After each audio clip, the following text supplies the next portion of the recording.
साम्राज्य न्यूज, सामान्यांचा असामान्य आवाज। संजय गांधी निराधार व श्रावणबाळ योजनेचे अनुदान डीबीटी मार्फत वाटप। शासनाचे सामाजिक न्याय व विशेष सहाय्य विभागाकडून संजय गांधी निराधार अनुदान योजना व श्रावणबाळ योजनेतील लाभार्थ्यांना दरमहा 1500 रुपये अनुदान दिले जाते। हे अनुदान लाभार्थ्यांना तहसील स्तरावरून बँकेत पाठवून संबंधिताच्या खात्यावर वर्ग केली जाते।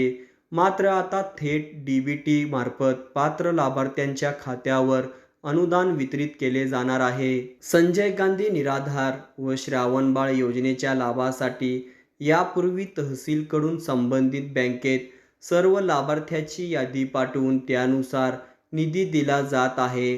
तो निधी बँकेकडून संबंधित लाभार्थ्यांच्या खात्यात वर्ग केला जात आहे। परंतु आता संगायोग व श्रावणबाळ लाभार्थ्याचे अनुदान बँकेच्या खात्यावर थेट डीबीटी मार्फत मिळणार आहे। त्यासाठी संगायोग निराधार योजना व श्रावणबाळ योजनेचा लाभ घेत असलेल्या पात्र लाभार्थ्याकडून आधार कार्ड आणि मोबाईल क्रमांक संकलित करण्याची प्रक्रिया सुरू करण्यात आली आहे। याबाबत गाव स्तरावर तलाट्यांना आवश्यक सूचना देण्यात आल्या आहेत। संगायोग व श्रावणबाळ योजनेतील लाभार्थ्यांनी हयात प्रमाणपत्र, बँक पासबुक, आधार कार्ड, मोबाईल क्रमांक, आवश्यक कागदपत्रे संबंधित तहसील कार्यालयाच्या संजय गांधी शाखेत अथवा संबंधित गावचे तलाठी यांच्याकडे 15 जून 2024 पर्यंत जमा करावेत। जे लाभार्थी आवश्यक कागदपत्रे जमा करणार नाहीत ते लाभार्थी अनुदानापासून वंचित राहतील याची नोंद घ्यावी।